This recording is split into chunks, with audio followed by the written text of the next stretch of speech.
You are 32 years old. It is a Tuesday.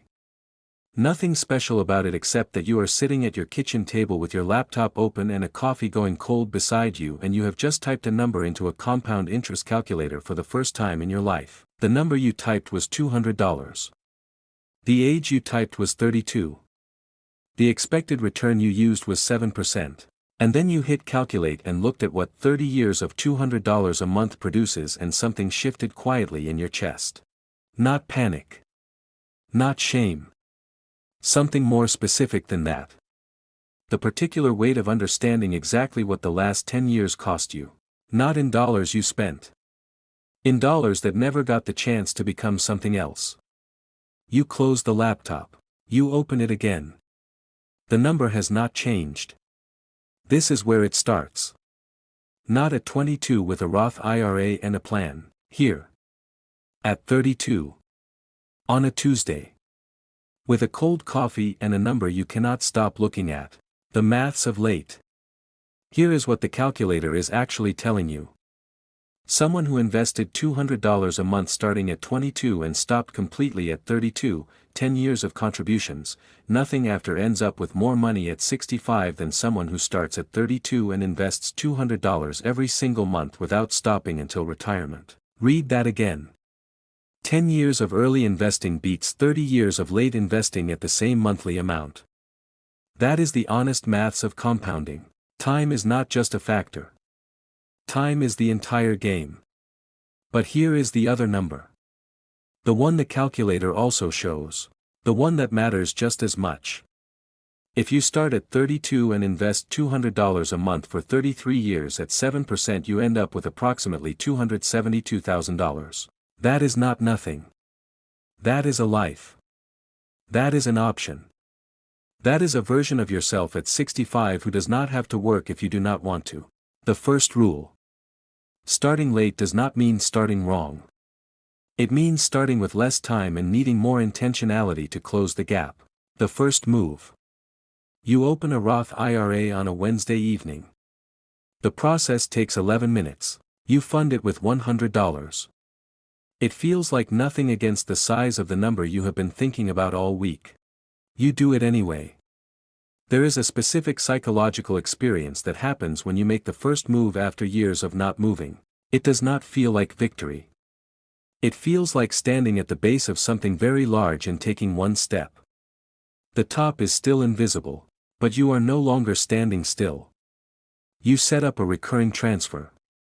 $200 a month. Automated the day after payday so you never see it leave. You choose a total market index fund. Expense ratio 0.03%. You close the app. That is the whole move. 11 minutes and a recurring transfer and a decision to not look at it every day. Year 1 to 3.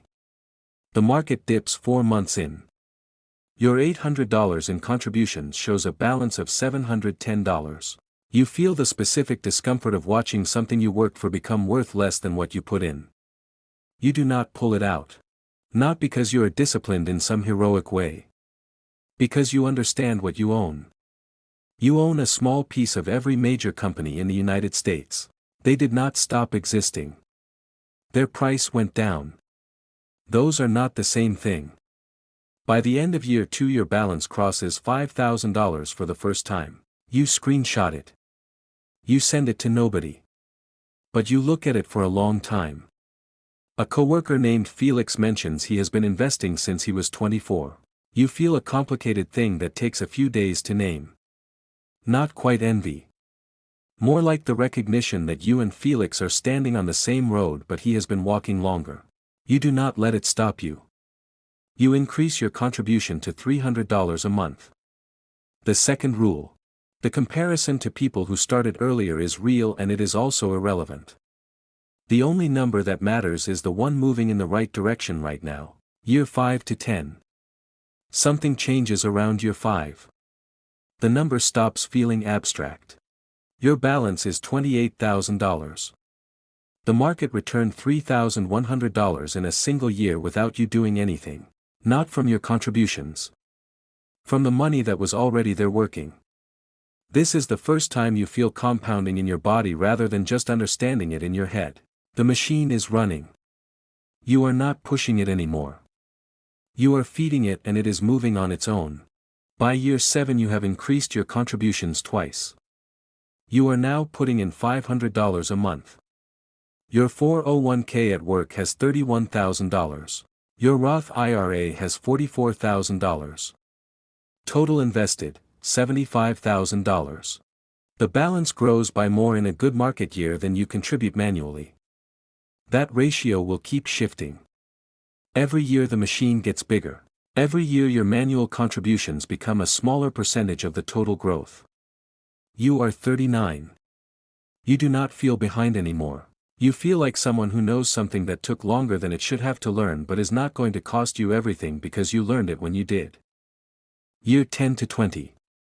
At 42 your total invested assets cross $140,000. The gap between you and someone who started at 22 still exists. But it is not the canyon it was at 32. It is a distance you can see across. At 47 your assets cross $280,000. The compounding at this level produces returns in a single year that exceed what you earned in salary during your first job out of college.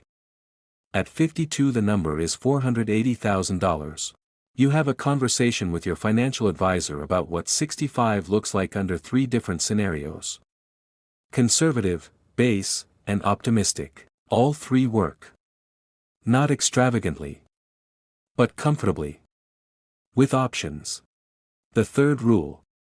The person who starts at 32 does not end up where the person who started at 22 ends up. They end up somewhere different. Not worse. Different. And different, when you have been intentional and consistent and patient, is still more than enough. The truth. You are 32 years old. It is a Tuesday. The coffee is cold. The calculator is open. The number on the screen is not the number you would have had if you had started 10 years ago. That number lives in a version of your life you did not live. You cannot get there from here. But here is what you can get. You can get to 65 with something real. With a number that gives you time back. With the version of yourself who made a decision on a Tuesday when it would have been just as easy to close the laptop and tell yourself you would start next month. The machine does not ask when you should have started. It only asks when you are going to start.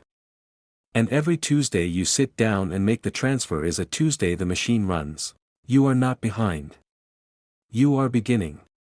And beginning at 32 with clarity and consistency is worth more than beginning at 22 with neither. Close the calculator. Open the account. Make the transfer. The machine is waiting. If this video described exactly where you are right now, drop a comment below and tell me what age you are starting. You are not alone and you are not done. Every person who reads your comment is standing on the same road. Subscribe so you do not miss the next video because the next one might be the exact thing that finally makes the maths click for you and changes everything.